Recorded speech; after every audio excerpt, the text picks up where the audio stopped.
We're live, guys. Everybody, welcome back to Crossfire with SP and Gabi. We will talk a little bit about our. We have lots of stuff to talk about. First of all, Jody, we need to unpack the whole IFA versus WAF thing. And where do you guys want to start? You've seen the interviews with Mircha, you've seen the interview with Anders. Jody, what are you thinking about the whole thing?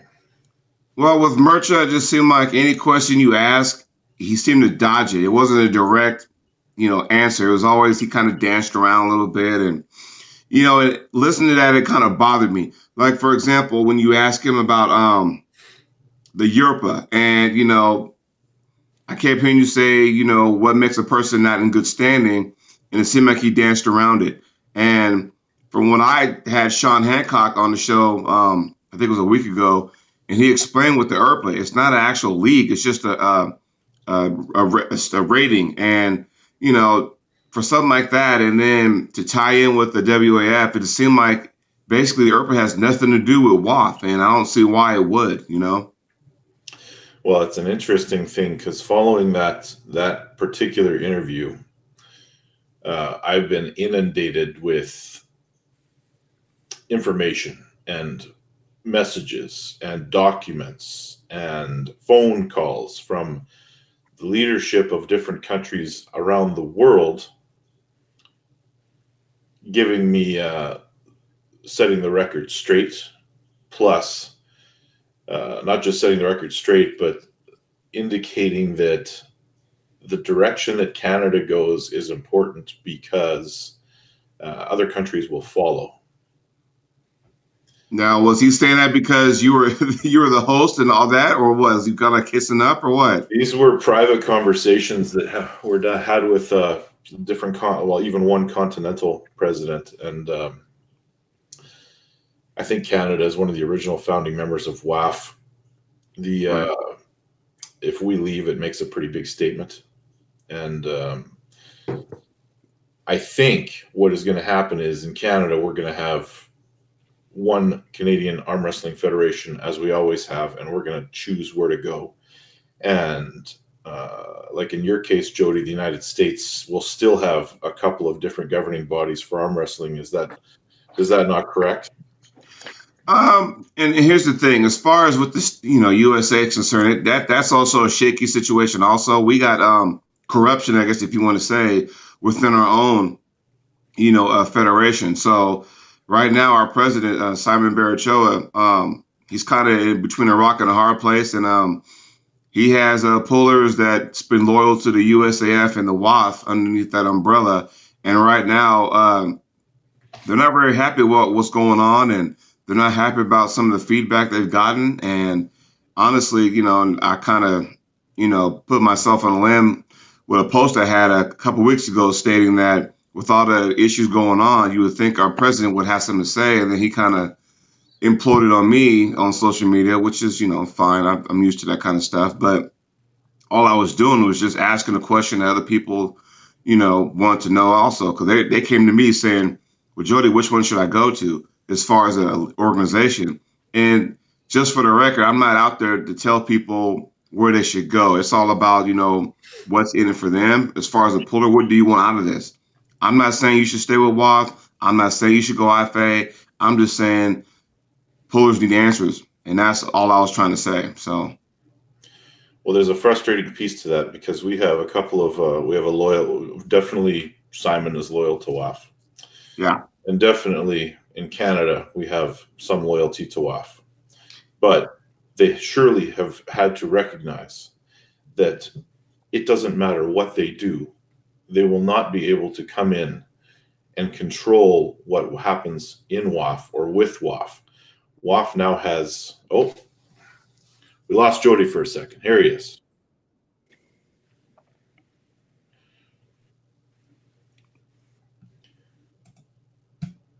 There, we're back.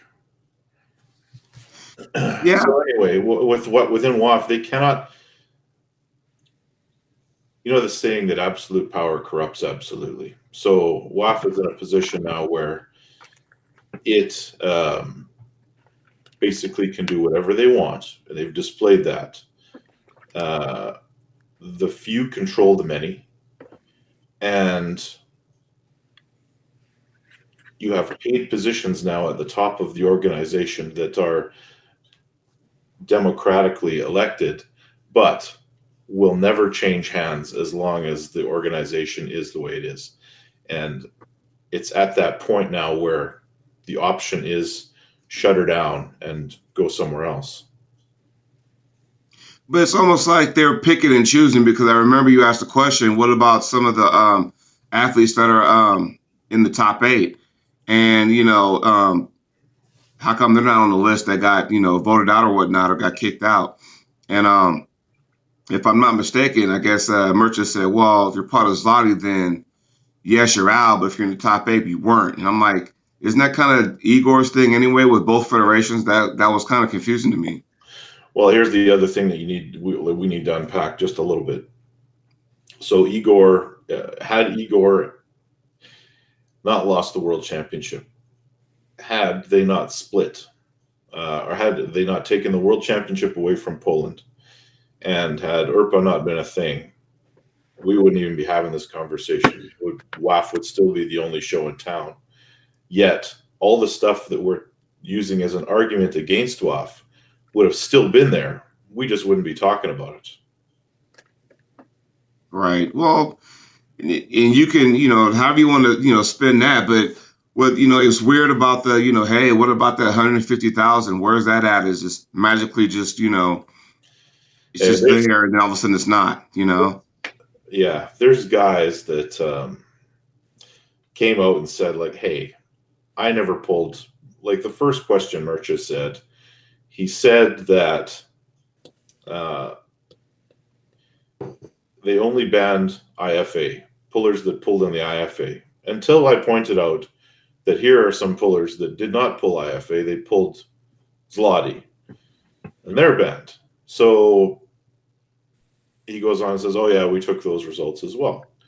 And then the direct question, why is Levon not on the list of those not in good standing?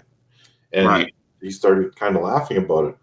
But those are IRPA events, but you don't ban the #1 arm wrestler on the planet from your organization and have it look like that. In itself is like, it's a little bit odd. Like, did they go through 500 arm wrestlers and say one at a time, these are the guys we're banning, or did they just pull results and post them and say that's it? But conveniently leave out the ones that would be most impactful in a negative way towards your organization. Well, let's look at it this way. If, you take me, for example, some Joe Smo, and all of a sudden, yeah, let's get that guy to here. You did a IRPA thing or whatever. You can't be in this league. You're done. But then Levon, who like the face right now of arm wrestling, in my opinion, as we speak right now, it's more of a, let's keep this. He's the face. Let's keep this guy in here. Whereas me, I'm like a liability, as an example. So again, they're like picking and choosing who stays, who goes, which even that in itself is just way confusing. And what about you, Gabi? Because, what's your thoughts on all this? Well, Simon, Joey, and Murcha, if they could have been talking about skeet ball and not arm wrestling, which I know nothing about. And I can tell you that my judge of character is so strong that regardless of what they're talking about or the topic, they are weaselly, spineless, cowardly men. Just on the way they talk, and specifically how Simon responded to you on Facebook with, and people might like you, people might not like you, but, not like you. My point is that I can't see anyone being malicious or insulting towards someone like you, because you don't really poke the bear. And for him to come out as aggressively as he did with you tells me he knows it's a sinking ship. Mm-hmm. He's grasping onto desperate shit. And those were words and actions of a desperate man who's running a fleet that's halfway into the ocean. On the contrary, when I heard the Anders interview, again, could be skeet ball, could be anything. Integrity, concise. He's an intellectual. And my feeling on him is he's righteous, man. Like, it makes sense. And that's if I didn't know anything. Now, knowing what I know about arm wrestling, for me, it's not even close. Like, if you're still on the wall WAF bandwagon come next year, you're a fucking idiot. And you have no pride or backbone. It's that simple. For me as a man, I don't give a fuck what they offer and talking about they're using the Olympics as leverage for the less knowledgeable arm wrestlers to say, oh wow, they're promising they're linked to the Olympics. They're not fucking linked to anything. What they're doing is, in a desperate ditch effort, what they're doing is trying to lure you in with fucking smoke and mirrors. These are acts of desperate men knowing that the boat is sinking. For me, it's all simple. And if Canada happens to stick with WAF next year, I'll be ashamed to call myself a Canadian. Yeah. That's it. That's where I stand. Well, that moves into the whole, like, how does somebody get unbanned or not back in good standing? And it's just a process of basically them making arbitrary decisions on who is or who is not. So, for example, I come out here and I speak heavily against WAF today. Maybe they hold a grudge and they use that later on to say, no, you can't come back to WAF if that were to be the way. There's no clear process. WAF is the scorned ex-girlfriend in this whole paradigm. They're losing everything. They're going to get rejected, and they see it. And what they're doing is they're using any last-ditch power they have to exercise it to feel like they have some type of authority. It's like an ex-girlfriend, jaded, who's contacting her ex-boyfriend's current girlfriend and sending her photos to try to sabotage the whole thing. They're fucking weak. I've lost respect for all of them. I've never had respect for Joey. I used to have tons of respect for Simon.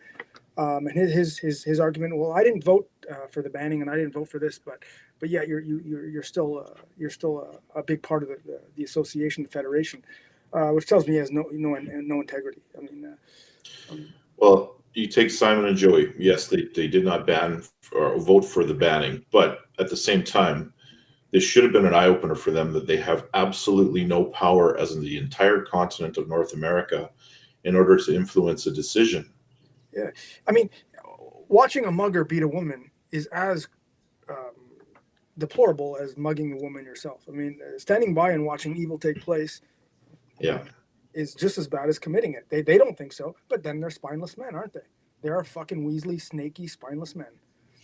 Jody, I'm sorry. One of the things that baffled me, because there was a question I asked. I said, why was it that the USA, we won the bid for the 2015, WAF Worlds? Doesn't matter where we're going to hold it now, but we won the bid. And, my question when you had on the show, Ron, I asked him, so whatever happened to that? And I think Merchant was saying something like there was no TV production, that they couldn't see it. And I'm thinking, because he mentioned that, during the IFA in Poland, that he wasn't able to see anything. And I'm like, well, hold on for a second. The last I recall, the last few WAF's events were like on YouTube. All you got to do is just get on. How do you think everybody knows about what happened? You go on YouTube because they broadcast it on YouTube live. Yeah, we may have to get up at, depending on where it's at, 3, 4, in the morning to watch it. But yeah, we can still see it. And, even Ryan, you actually sat there and said, God, what was it? You asked him about, well, what station is it on? And then Mercer said, well, you just got to check your station. It's like, well, okay, what station is that though, Man, that guy was fucking lucky that I didn't have power that day. Or maybe, I don't know, or maybe I would have lost control, but I would have had trouble with that guy. I would have struggled to remain calm with that guy only because of his dodgingness. Well, I mean, it took some real guts for him to come on the show, knowing what he potentially could have faced. But I mean, when a story is told in such a way that is so far from reality, like how do you even go back at a guy like that? Well, he had no choice. Joey refused to come on. Simon refused to come on. Or Simon was dancing around the idea, but so someone at least, because I'm going to continue rubbing them right through the mud, face first, until someone comes on and tries to explain their side, and it was hard to understand everything he was saying. But all I know is there was a lot of shadiness and ambiguity in his response. Yes, give him credit for coming on. I don't know if he had really had a choice or not, being a representative of a federation. But anyway, man, you did a good job considering. I would have struggled with that interview. They may have, sometimes the silence could be your best move, but in this case, he came on and there's a lot of stuff there. Jody, I need to ask you a question because this is just potentially an example of how much power WAF will have if they're allowed to. Yeah. run stuff, but the Arnold's, is the Arnold's an IRPA event? I'm not sure. I know it's a qualifier for the IFA, but as far as the IRPA, I'm not sure. I think it might be because the USAA, United States Arm Wrestling Association, that is an actual IRPA does things through that event. And I want to say it is, but I'm not really sure. I have to ask Sean Hancock, who's the president of IRPA. But I know when I was on the show and I had Denise Waddles on there, and she had made the Arnold Classic a qualifier. Now you had athletes who've done the Arnold for years, right? And they've done WAF for years. And I think the issue is that, hey, well, if I do Arnold, something I've done for, countless times, is that going to affect me to get banned going forward? And so I was like, it's a possibility you could, even though that they just happened to make that, they as an IFA happened to make that a qualifier. And honestly, I don't think it should bother anybody because the Arnold is something totally separate. It was never an issue until all of a sudden now WAF is just putting rules out there. Well, if you referee this, you're going to get banned. If you pull that, you're going to get banned. And again, it goes back to my statement that I'm sorry, but what kind of contract did WAF offer for everyone to stay put? You know what I mean? To sit there and have somebody from across the pond tell me I can and cannot pull is ridiculous, Well, yeah. And like there's some people in my own province, Manitoba, that say, we should stick with WAF. And they say that based on sentimentality, or, they know that right now WAF, like last year, WAF was a tougher tournament, let's be honest, right? So, but that will change. That will change with time. And it will change quickly with time. But at the same breath, they say, I want to go to WAF, and I'm planning to go to the Arnolds. So they might lose their ability to go to WAF just for attending the Arnold Classic. Well, here's the thing. As far as WAF goes, we all know at some point with your abilities, you always want to know, you want to test yourself. Okay, I really want to test myself.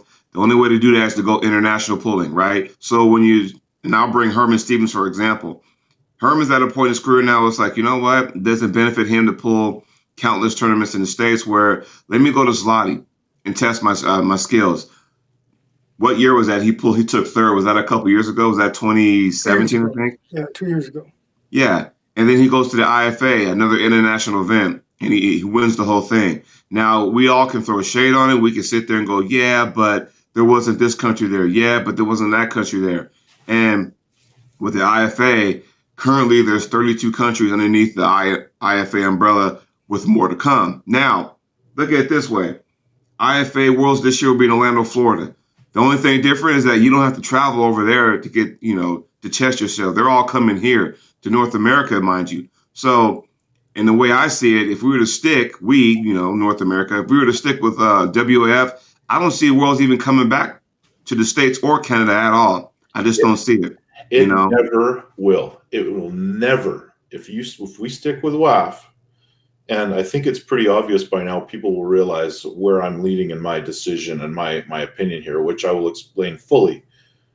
But if we stick with WAF, you will never see a world championship back on North American soil. Now, they've only started teasing that because it's they're drowning. Something they can use to try to gain favor again. However, the €3,000 registration fee is complete bullshit. I have documents showing that it was €150,000 from Malaysia. And quite honestly, I don't want to be I like going to Eastern Europe, but man, I don't want to go there every year. Right. We have an opportunity now back to Japan, back to somewhere in South America, like back to North America in 2020. Australia is now an option. Like, it's not debilitating financially for these countries to put on world championships if they come under a different banner that isn't doing all these weird, shady things. I think we lost Jody again. He'll be back. There he is. He's back. right now. We're going through a weather storm, so sorry. We have a snowstorm here too, so it's just kind of how it goes. But we'll never see it. And the options are, you know what, and they can say, no, that's not true. We're going to shut her down. We're going to do this. We're going to do that. That isn't the truth. It's not the truth. When Fred Roy was voted out as president of the World Arm Wrestling Federation, he said, "You will never see a Worlds back in North America." And he was right. It was actually given in 2015 and taken away because I don't know all the politics, but it sounds like it was simply money. They can call it broadcasting, but it's money. And you brought up the point about broadcasting on the Olympic channel. I don't even, what the hell is the Olympic channel? I never even heard of that until it started coming up here. But is it only, at least in the States, the only time they have the Olympic channel is when the actual summer games are on. That's, it's like a CNBC type of deal. But even then, it's like going, there's no guarantees that arm wrestling will be there. But here, I'll give it to you this way. Right now, with the people I've been talking to, they kind of go, let's see here. What are my options for 2020? I can go with WAF and go to the Republic of Georgia for Worlds. It's Republic of Georgia. Not sure what's there.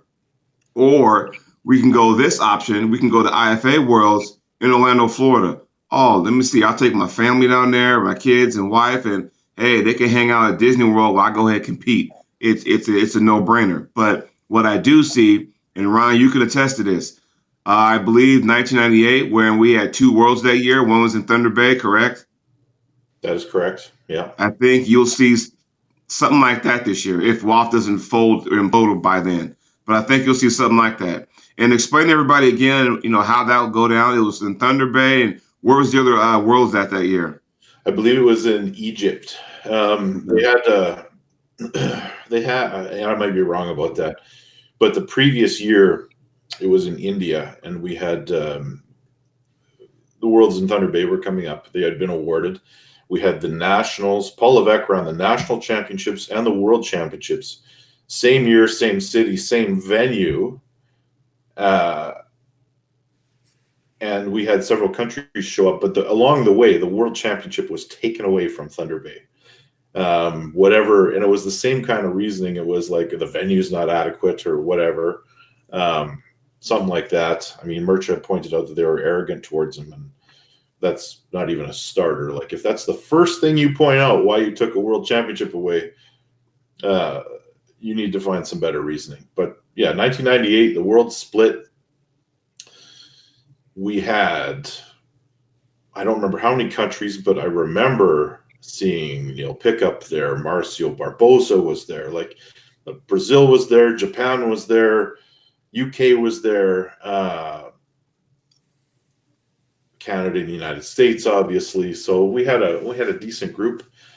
It wasn't as tough as the other World Championships, in my opinion. Some classes were, like, I mean, holy cow! Like the 176 class that Michael Barrett won had Neil Pickup and Yoshi Kanai and all kinds of guys in it. Like it was a who's who back then. But eventually, you fast forward 1 year, you have that WAF is like far superior, and you go even 1 year further. My first Worlds was in Poland in 2001, and it was the new WAF, right? And they were killing it back then. All of a sudden, Russia was there, Sweden was there, everyone was joining up, and I see the same thing happening with IFA, but I see it happening at a much more rapid pace. The one downfall of countries joining the IFA is if they have government funding in place for their sport, they will temporarily lose that government funding for joining, leaving that world body and going to another one. Are you guys familiar with Anna Gronlund out of Denmark? Yes. Okay, so she was on the show last week, and I had to ask her because she did participate in WAF, and she has participated. She went to IFA this past winter. And I asked her, I said, so what's the difference? She goes, honestly, it seems like IFA was ran more professionally. Now, I'm not sure if she was saying that because in conjunction with Zloty too, or the fact that, everything was just, professionally done. And, And the thing is, though, granted, she said in her master's class she only had 3 people, which I expect that because the fact that I think a lot of people want to sit back and see how IFA, the inaugural IFA World Championship, unfolded. Because you are in conjunction with the Zloty. So now, talking to her, she says, yeah, everybody from Denmark's coming, everybody from Sweden's coming. So if I'm at least a female arm wrestler, I might go. We all know that there's a factory over there in Sweden that produces top talent when it comes to ladies arm wrestling. So if I'm a lady in Canada or a lady in the US, I'd be ecstatic because they are coming. So from that standpoint, yes. Then you throw in Poland, So I think, it's the closer we get to Worlds, IFA, and I think WAF will be like, well, crap, I mean, yeah, they'll still have Russia, and that kind of stuff. I think they still may have Kazakhstan and things like that, but Jiminy Christmas, I mean, I think Bulgaria is still underneath the WAF umbrella, but you don't want to go there to an event and you train hard and all of a sudden, I won the IFA Worlds. Well, yeah, but this country wasn't there, so you didn't pull the best. It's like, damn if you do, damn if you don't. And you don't want people to, sit there and have that thought in their head. Look, all you got to do is 2 things. I've always told people when you go to a national, you go to a world, you only got 2 responsibilities. 1, show up, and 2, win. You can't control who does and does not show up. I've always been an advocate of that because we live in a society where we want to see people fail. So when you do win that world title, they try to find some way to find out why it's tainted, or they try to find some way why there's an asterisk. And I don't think it's fair. I mean, Herman went there and kicked ass. He's a badass. I'm sorry, he won. He did what he had to do. But don't taint it though. It's because it was an IFA. I wouldn't do that. That's not fair. You can't taint that because Herman's a tier 4, right? Herman, you can argue maybe it was watered down, but you can also argue that Herman could have won he's one of the best fucking 200-pounders on earth. Mm-hmm. But if a no-name goes to the world's master class with 2 people and wins, then it's fucking tainted. I don't give a fuck. They went, but some things are just tainted. But Herman's title was not tainted. Right. It depends. Well, what would we be saying if Herman went to that same tournament and got like 4th? Like, holy shit, that was a tough class, and it's the same group of guys. I believe Herman probably could have went to WAF and won the class too. So. Yeah. Well, again, it's because it's the inaugural, so I think a lot of people sat back and kind of see, well, how is this going to be? And now, they saw it, and it's in the rearview mirror now, and it's like, wow, okay. And then here we are, weeks go by, and Merch is on there, and Honors is on there, and all of a sudden now, after all these topics and stuff and conversations or whatnot, now people are starting to choose sides. So maybe we'll have more countries by the time September rolls around, Orlando, Florida, I believe we will. And I think that what are the negatives? What are the negatives that you guys have heard of going to the IFA? The one thing that was pointed out was, they didn't drug test, but we know that's not true. I mean, right. Herman I talked to, he gave me permission to talk about it. He was drug tested the same time as 2 other athletes. He said it was the most professional test he's ever had. I don't know where that is based. I know the basis of saying there was no drug testing, but there was. So it's simply not true. We'll see when results come out, and eventually those will be announced, and let the chips fall where they may. But right now, I don't know what the downside is other than being held not in good standing. And at this point in my career, I'll say it. I think Canada should vote to go to the IFA, and I think we should stick with that decision, not try to have a foot in both worlds and send a team to each. We have an opportunity to be a part of something that is truly democratic and set up in such a way that there can be fair decisions made, and not just announcements that come out that are contrary to their own constitution, whereas I believe is what is happening with WAF on a regular basis.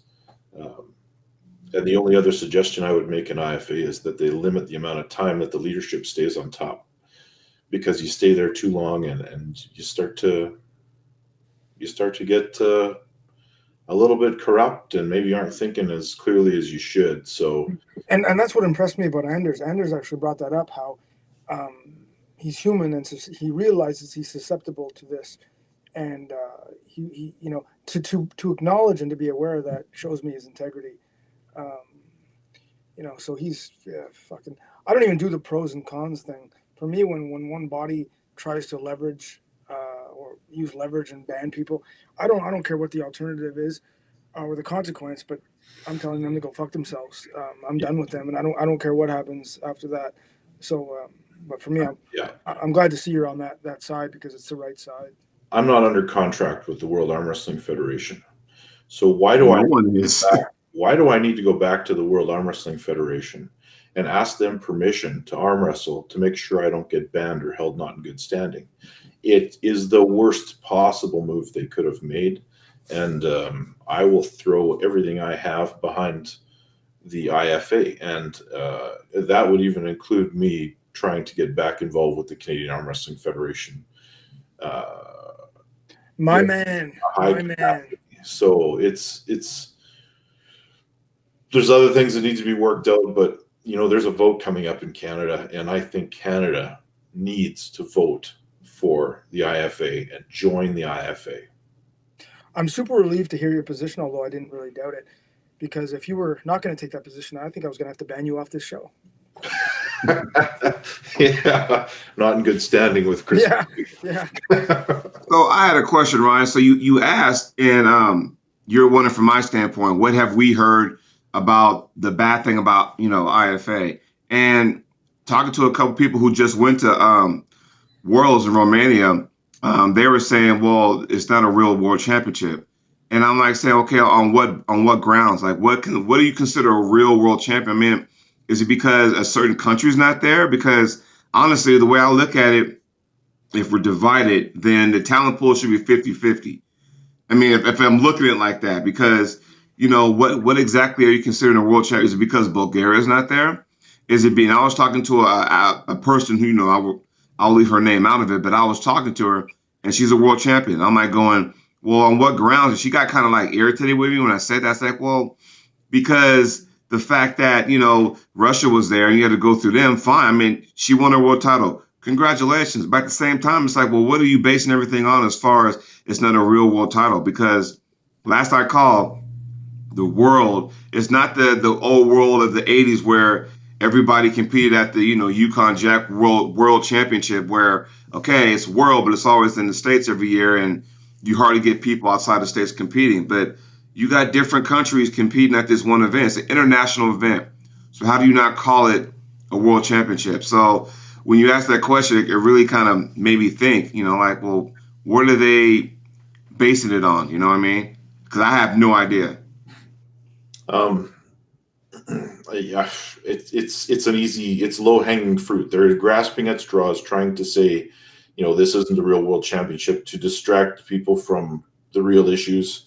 The one thing that I've seen, and this is kind of from both sides, is, well, more so from the WAF side, a lot of distractions and incentives thrown out there. Now, I understand that if Canada votes to leave, well, to join IFA, which would essentially mean we're leaving WAF, we no longer participate in continental championships. We no longer go to Pan Am Games or Pan American Championships. It's off the table now, for now, until IFA evolves into something a little bigger. But it's a pretty small price to pay when you consider that there's so many events throughout the United States alone that will be under the IRPA banner that you are now gaining the ability to go to without consequence. And I will not choose to be part of an organization where I have to live in fear and monitor where I go to arm wrestle. And I will not support the CAWF going to that organization because I don't want a consequence with my own national body because of a choice I made as an arm wrestler, as a competitor. And we fall under the WAF banner currently. Now, I know that WAF said they do not have issues or try to control what happens in the countries, but that we know is not true. We received a letter asking us to suspend Rick Pinkney, our Canadian Arm Wrestling Federation president. And the letter also stated that they would reserve the right to hold people not in good standing for other events. And well, they illegally got rid of Leonard Harkless, who was the head guy, the head ref of the head referee at WAF, and they kicked him out illegally. So there's that right there. I know they were probably doing some underhanded stuff anyway, but that pretty much got the ball rolling of where we're at right now. When you remove somebody and he wasn't in good standing, they illegally took him out. They illegally took away awards from us illegally. They illegally, kicked, Leonard off the, head referee board illegally. So, we can go back and forth. It's just bit by bit, they're doing things underhanded. And it's like they're kind of puffing out their chest. Yeah. But the thing about it is backfiring. But here, I got a question for you two. So right now for 2020, do you know where you guys' nationals are? Yes. Winnipeg. We don't have a date yet. That's how corrupt this thing is right now. Simon Baracho, our president, not that, crap on him, but I'm just telling the facts. Like, we don't have a date set. We don't have a site. We don't have a venue. First, it was, okay, we're going to have, the USAA nationals in, the USAF nationals in Virginia. Then all of a sudden now he's saying, well, it's going to be in Washington, D.C. As you know, here it is. My weather's going out, guys. Sorry. That's okay, man. Keep going. You're still on. So then all of a sudden it was like, hey, we're going. Oh, we lost him. He'll be back. So, Gabi, as I was saying, where the hell was I? I lost my train of thought here. WAF good. WAF bad. IFA good. Well, all right, Jody, you're back on. Continue. So sorry, I'm gonna really apologize because this storm is kicking my butt. So again, we as the USA, we don't have a national set yet. Usually we get that thing, taken care of a year in advance. Again, you're gonna have some loyal people who want to go to nationals because they want that world title and they're loyal to WAF. We don't have a national yet. Yet they're sitting there. You got IFA dinging the carrot going, hey, we have worlds already set, September 15th through the 21st. We got regionals. And just so I'm clear, the regionals are not a national. So I want everyone to understand that, whoever's watching right now, it is not a national, right? Because we don't want to go. We just, us as a country, we just got through getting off where we had 3 separate nationals. And I know that used to be a joke, from other countries, like, why you guys got 3 nationals? And it was a long ongoing joke to the point where the story would be, you go to a cafe or whatever, and the waitress would be like, hey, you guys are arm wrestlers? Like, yeah. Well, I'm a national champion. Well, so am I. Well, I am too, but you guys are in the same weight class. And she's like, well, how the hell does that happen? Because we had 3 different leagues that were, nationals, but only one of them got you to WAF, and that was the USAF. So, and then AAA nationals, which actually used to be the gateway to the worlds, they kind of merged and joined with the USAF. And then Denise and Leonard's nationals, the USAA, they said, okay, I'll tell you what, we'll just change our name, but we'll keep ours. So now it's called the International Pro-Am. So, now we have one national, but now we don't have a date. Again, we don't have a venue. We don't have a site. We don't have anything. And at least you guys are, you said you guys are having, you said Quebec or Winnipeg? Winnipeg, right in the middle. Okay, so at least you guys are ready. Hey, I'm training for the Canadian Nationals. I'm on board. What are we training for, actually?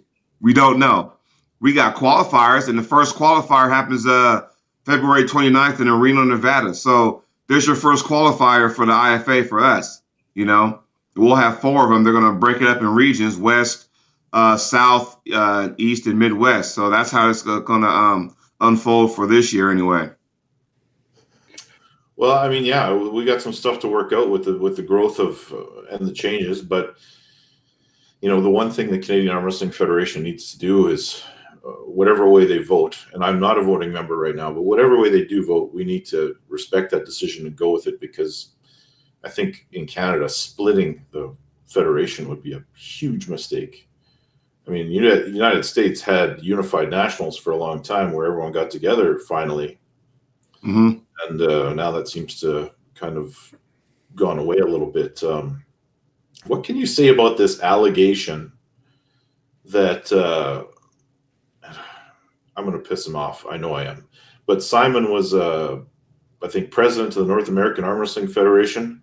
Yep. And then got voted out of the North American Arm Wrestling Federation. So he registered a corporation called the North American Arm Wrestling Federation, placing him at the top of it. I'm not sure how that is, but I know there's some former board members on the USAF that are no longer there now. And on his board is his wife and sister. Okay, that doesn't seem very correct or right. And that'll tell you right there. You know, Gabi, you said about a sinking ship. I mean, that alone will tell you right there where we're going. You know, as a country, it's like, okay, and Simon will sit there and lash out on social media about he's under so much pressure. You don't understand. No one understands what he's going through. I'm like, okay, you're saying the right things, but your actions say something else. You know, and that's the confusing thing, and we all see it. It's almost like Simon's the USA version of Mircha. You ask him a question, and he either dodges it or he dances around it.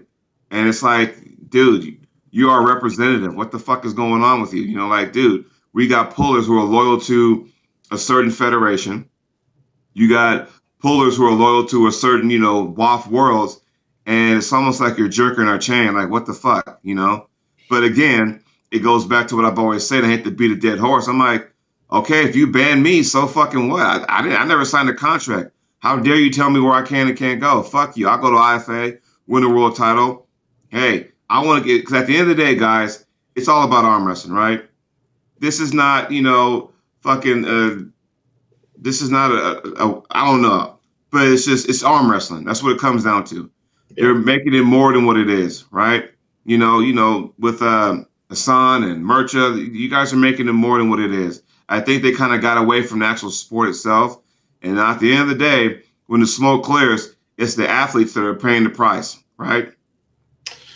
Absolutely it is. And this sporting should not be used, or this particular one should not be used for personal gain to the level that, any level, but to the level it is. The Mircha, if the one thing that stands out in my mind is in the Mircha interview is that the Constitution doesn't mean anything in WAF, because it is still written that they will not have paid positions, but at a whim, they can do a quick vote of the executive and go directly against that Constitution. So when we talk about legalities and taking things away legally, because the country boundaries kind of separate us from any kind of legal ramifications of any kind, we need to trust the people that are at the top of the organization, and their character needs to speak louder than the law. So having said that, I think the decision should be pretty clear based on what has happened and what's been displayed. There are very little minutia type things that people are arguing about on making this decision, like who certifies certain officials, all that kind of stuff. That stuff is in place. We can use the WAF model as it's written in their constitution. We can adapt it, we can improve it, and we're all going to grow together and make this thing something that it should have been a long time ago. But it just seems like, you know, they'll change the rules when it benefits them. That's when it's like going, okay, now this is getting just too dirty now, because now that's not what it seems like, Jody. That's exactly what it is. Like it's 100. Your statement is exactly what is happening. Yeah, I mean, it's again, it goes back and hey, it's the arm wrestlers that are suffering, you know, because I think, here's my opinion. When I'm in, you know, watching these federations and stuff, every league has something to offer to certain. Not everybody's like, you know, and I said this on my show, not everybody's WAL material. Not everybody's Lottie material. I mean, they offer something for everything. I mean, look at I'll give you an example. Look at Dave Chapey. You see what happened to him? Now he's put his name in the hat for the top 8. You know, and in my, you know, I don't think he was really, WAL material. And I don't mean that as far as his talents and his abilities. I meant because we all know what Wall is. Wall is going to be Wall, and it's kind of a showcase. And Dave is not like that. I mean, you can see some of the interviews they had with, Neil Pickup, and you had Chafee there, and you had Devin and Michael Todd and stuff. Dave's not like that. He's not like that. He's a guy that wants to go in there, grind it out with some of the best, and come out with a victory. That's not WAL. I'm sorry. That's just not it is. I think him being back in the PAL, him being the top 8, that I think it's more comfortable for him. And I'm just, guessing. But I think it's more, comfortable for Dave Chafee. So, that's his thing. Take Travis Bation, for example. He's burnt so many bridges that, he's more of when Moldova comes up with another event, that's where he's going to be at. He's made it a point that he will not go, he's not a Wall guy. They had some issues. At PAL, he's had some issues. So he's going to be, in the Moldova thing. Some people are WAF, Look at people like a Ryan Espy, a Cody Merritt. You guys are like, okay, well, at the end of the day, I want another world title. I want to, go back to Worlds and win another championship. You guys are suited for that. But now with this, IFA thing coming aboard and WAF kind of, it's interesting dynamics. I agree with you. Dave Chafee is much better suited for that style of arm wrestling than he is WAL, and he's not. I would say that, and I don't think Dave would disagree with me very much. He's more of an introvert. So he's not necessarily going to put on the show. He's not going to go on YouTube. He's not going to make videos building his match. He's just not. He's not playing that role. He wants to compete. That's not fair, though. I mean, I'm an introvert. I can be colorful, but Dave's just not a clown. It's not about being introverted or extroverted or social or not social. He's not a fucking clown. But you should agree with me, Gabi, that if you're an introvert, you would feel less comfortable stepping into that role, would you not? Yeah, that's a fair statement. Absolutely. He just wants to fucking arm wrestle. He doesn't want to have to be compelled to do a colorful interview and talk shit. It's not his personality. It's not who he is, and that's, I think, why we respect him. He doesn't have to he doesn't have to be a clown. He doesn't have to try to act, which is the anthem for Wall. So I think it's a great choice. I'm glad to see him pull in Europe for the top 8.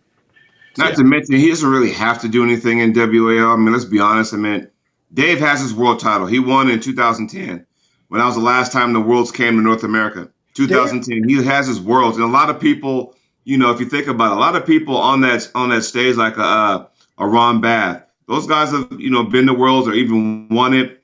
It's for them, it's just like, well, let me see how much money I can win out of this, because they've been there, done that, right? Devin Lara's been to a Worlds. He's been there, done that. Matt Mass has been to I think he was there in 2010.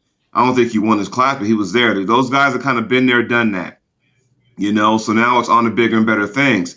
I just hope that, with Dave being a top 8, it kind of like, oh, okay, it's a breath of fresh air, I thought, when that announcement came up yesterday, because I'm thinking, okay, now we got somebody that might give Levon a run for his money, know? Dave over the last half decade is the number 1 super heavyweight puller in North America. Okay, I don't give a shit about Wall titles, and he's the number 1 contender. And if the U.S. is going to have a representative over there, it's got to be Dave. It's not going to be, anyone else. So it's a great decision, whether it was initiated by them or him. But it's a good partnership. And who knows what the logistics look like, but Dave is a good temperature gauge for the guys currently sitting in WAL as well. Like, it's where do they stand? Like, if Dave goes over there and starts killing guys, like, that looks great for North American arm wrestling. But not really, because they've lost to non-rigid rules and guys willing to pull with their scalp at table level. 100%. And you want to make a point about the rule differences and the style differences in tournament arm wrestling. Well, I mean, look at it this way. He's not pulling guys that's going to be in the King's move. He's not. I mean, we can say we want. I mean, honestly, and I'll put this out there. Do I think the King's move, is it ugly? Yeah, it can be ugly, but it works right now. And until the rules say otherwise, yeah, you can use it. That's why everyone crapped on, Michael Todd for, doing it now when Crazy George has been doing another variation for years. But, Michael Todd does it. He's the most hated man out there. But the minute Devin does it, no one says shit. And honestly, and I'll go on the air and I'll probably get crucified for saying that. I think the reason why Devin did the King's move on Todd Hutchins because he knew damn well he wasn't going to win going inside. Yeah, he had no chance to beat Todd Hutchins going inside. That's my honest opinion. But I think you're wrong in a way. When Devin started King moving, he got more fanboys online. People that really don't know, that really don't arm wrestle but follow arm wrestling. Right. Because of his YouTube videos. But in terms of the legitimate arm wrestling community, he lost respect. They lost respect for him. No, I'm not talking about 60, 70%. But if 100% of people or 99, we got to take me out of the equation. If 100% of the population of arm wrestling, of actual arm wrestlers, dedicated arm wrestlers respected him, prior to the King's move, after the King's move, it's down to 60, 65, 70%. And that's just feedback I get. There's a lot of critics of him in the last couple of years. It's not just me. Of course, the move is permitted, and it's encouraged in WAF only because the table and the rules permit it, if not encourage it. And I think that's why Dave going to more rigid slotty rules is better because it's harder to do that shit there. Well, yeah, I mean, when you saw that match between Devin and Dave, and they're both, fucking Kings moving to the fucking cows come home, it left a bad taste in my mouth because I know deep down this is not Dave Chafee. This is not the arm wrestler we all know and love. This is not him. Yeah, I don't know who's there, but it might be, Don Chafee, but it's not Dave Chafee. It's like that match didn't sit well with me at all. I'm sorry. You can be sure it didn't sit well with Dave, not because he took an L, but because what he was forced to do by Devin. I'm sure he left that tournament with a lot of humiliation. He shouldn't have, but I can tell you that if someone asked him and he was transparent, he would tell you the match that he has less pride in his arm wrestling career, it would be that match, only because of the optics, and he didn't want to go there. His body naturally gravitated that way to try to win it, but he didn't want to go there. He was put there. I mean, let's be honest. I mean, Dave is one of the most decorated guys out there, not the most, but one of them. Man, he has his wall hammers. He has nothing to prove in wall anymore because when WAF was on, when Wall was on ESPN, he was the face. He dominated. He got the hammers. He's good. But now, I mean, think about it. He is the right-handed PAL current international champion. Mm-hmm. He's back home now, where he belongs. Home, as in like that's his league. That he's the man over there. Yep. Yes, LeVon won the world title, but Dave is the international title. So, you can just see it building up. Like, okay, he's going to win his what do you call the wild card round or whatever to get in the top 8. I think he has no issue winning that to be in there. And with John Brazini put his name in the hat also in the 95 kilo class. I mean, things are going to be looking up now. I think. Here we go again. I'm out, guys. Sorry, weather. Things are going to get better, Yeah. Jody, you're still with us. What's going on? Jody, man. Hakeem Whiteside, what a beast. Fuck, 20-20 last night. Yeah, you like that? Fuck, you guys just got to cover Doncic better on the perimeter and you'll be okay. He fucking. Well, we suck because of the fact that, we got like half our roster injured. So it's just like, well, we're just hanging along, so. What are you guys talking about? Other than arm wrestling, the only thing I'm worried about is the fights tonight. Yeah. I'm going Cowboy. Yeah. Thinking Cowboy? Call it. How and what round? I'll say second. Yes. I think second to be is late. Cerrone isn't he's not going to dance around. He's going to go at him, and McGregor's going to be aggressive like he always is. I think all that money and fame softened him like it softens any man alive. And I think Cerrone first round late, early second round, worst case scenario. I'm not a Conor McGregor fan. Never has been. So, I might be biased, but yeah, if I'm betting on Cerrone. Well, I'm taking Conor. I like both guys a lot. Big fan, but I think Conor probably second round. If it goes deep, Cowboy's going to win the fight. I'm a sucker for Cowboy. He's that lunchbox guy. He's the guy that comes in with his lunchbox, clocks in, kicks ass, and clocks out and goes home. That's the kind of guy I like, you know. I think Cowboy if it goes the distance, Cowboy wins that fight. Connor is carrying a significant amount of muscle, more than he's usually carrying, to be up at 170, and I think he will gas in late rounds if he doesn't finish it. Oh, not to get off topic, but I was writing my notes down from your show the other day. Merchant said IFA is not professional. In whose eyes and how? Because I don't think he really explained that in depth though either. No, he didn't. Yeah, let's get back to that because we should wrap it up pretty soon. But that's an invalid point. It's an invalid point. You know, it's not professional. I mean, according to who? I mean, just because, WAF is professional to the point of long standing, you know, for years. It's been the world title. I know here in the States, everyone kind of jokes about Alan Fisher's 26 world titles, but I don't think half of those even came off the WAF banner, but whatever, you know, but almost none of them. Yeah. A lot of them were Petaluma.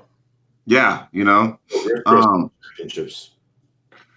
And like I said, I think we throw the name world title or world championship. That's been like thrown around so many times with these different leagues because now, before WL, it is what it is now. It was World Arm Wrestling League. I'm like, it's not world. We don't venture out. But now you got, you know, with pickup being a pipeline to bring people from Bulgaria and Sweden and, you know, rush over. So I mean that does kind of give it some legitimate that give it some a real feel of world, because now you're bringing people over. When you brought Krasimir over, you brought the ladies from Sweden over, you know, and some of the guys from Sweden. You brought Ryan Bourne and Tom Holland and those guys. When you bring all those guys international, now you can really call it, you know, World Arm Wrestling League. So, and like I said, it's just, you know, IFA is not a real professional league. I'm like, why? I mean, they fucking drug test. The reason he did that is because when you have two politicians fighting each other, when one runs out of his own platform, he goes to criticizing the other one or slandering the other one. That's when someone has no longer, you know, their platform is weakened to the point where they have to focus on the other person and draw negative on. And that's what he's doing. Again, another symbolic of a sinking ship. They're fucking grasping at slander. They're grasping at banning. They're grasping at everything because their own platform has been weakened and pulled apart. So it's not surprising to me to have them say that. They're fucking dying. Let them die. And IFA in its first year had 36 countries in its first fucking year? It will only grow. Canada, I'm pretty confident, will join them. Once Canada jumps ship, it'll create a little bit of momentum, and it will gradually just take from one and give to the other. And in a couple of years, we're going to be looking at IFA being the number one dominant federation. And Canada is voting, and we will have an answer to that question within the next 2 weeks. Who's voting? The executive and I don't know. Each provincial president plus the executive. So our Quebec guy's a fucking dummy. He'll go WAF because he doesn't know any better. He will. He will. He just doesn't have the knowledge. He just doesn't. I don't even know who it is. The guy doesn't speak English. So he'll just go with the norm. I've spoken to a few representatives from different provinces, and I still have a couple that I need to talk to. But I think that IFA is the right move. Jody, what else you got on your list? Just training for the Arnold, you know, that kind of thing, which is another qualifier, by the way. So think about it. So Denise made the Arnold a qualifier. That is 1 weekend after the first qualifier in Reno for the IFA. So now you got back-to-back weekends. So that's what that is. And so basically, in Denise's words, you know, we'll be grandfathered in. So this will be the first year when we have qualifiers, and you don't have to place like top 2 or top 3.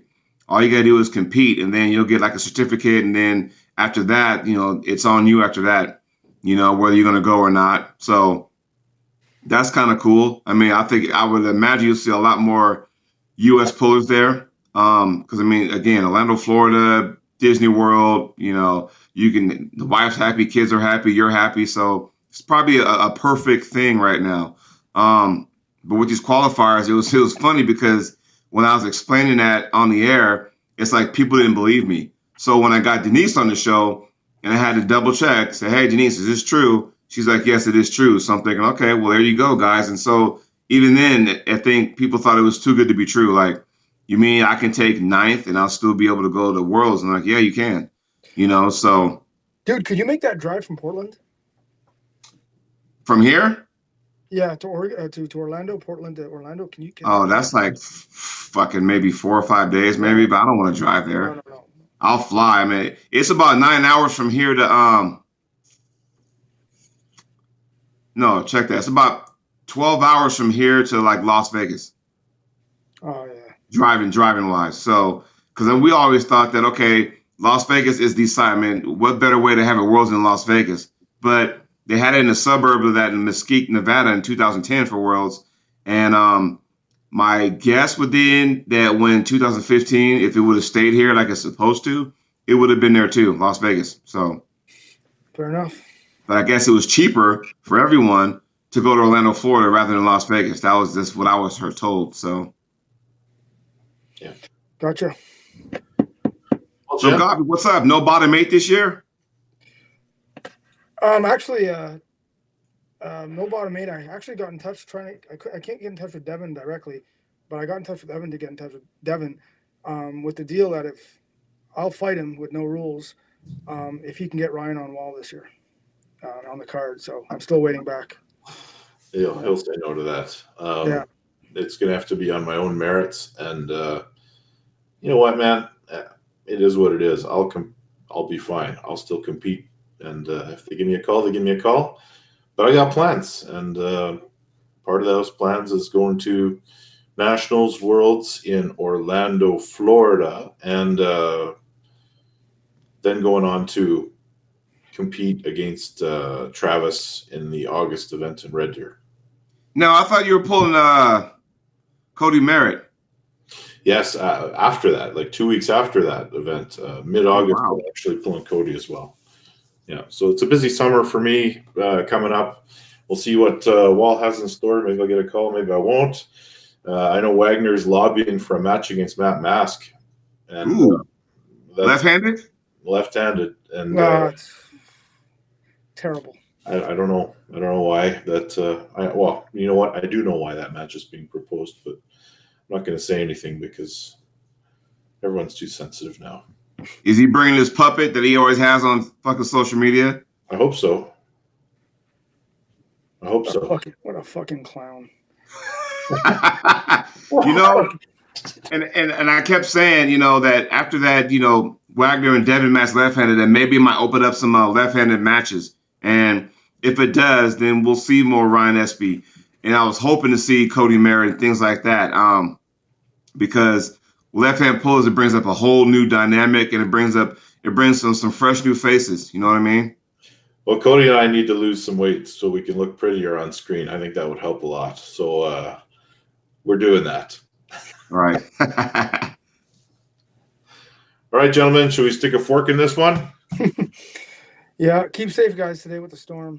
I got one more thing I got to say. I got to mention our alpha member on our Patreon site, Zane William Nisley. We appreciate your support. And as usual, KC or Garage Door guys in KC and Arm Assassin Strength Shop. Thank you guys. And thanks for coming on, Jody. We appreciate you. Hey, guys, thanks for having me on once again. I appreciate that. Love the show. And make sure you guys watch for Jody's show, ArmTalk, which is on a Facebook-based, correct? Yes. I don't do YouTube. I think I just get more people to come on Facebook. So I got a special guest brewing, too, that's going to talk more international arm wrestling. So stay tuned for that. You don't want to tell us who it is? I got to talk to that person in detail. I talked to that person yesterday, and so we got to put our heads together and figure out something. So right on. It could be he, it could be she, but just stay tuned. Okay. Well, thank you, guys. Enjoy your respective weather patterns. I know we got a storm here. Yeah, I'm going to go shovel some snow right now, so. Me too. Take care, guys. Hey, thanks, guys.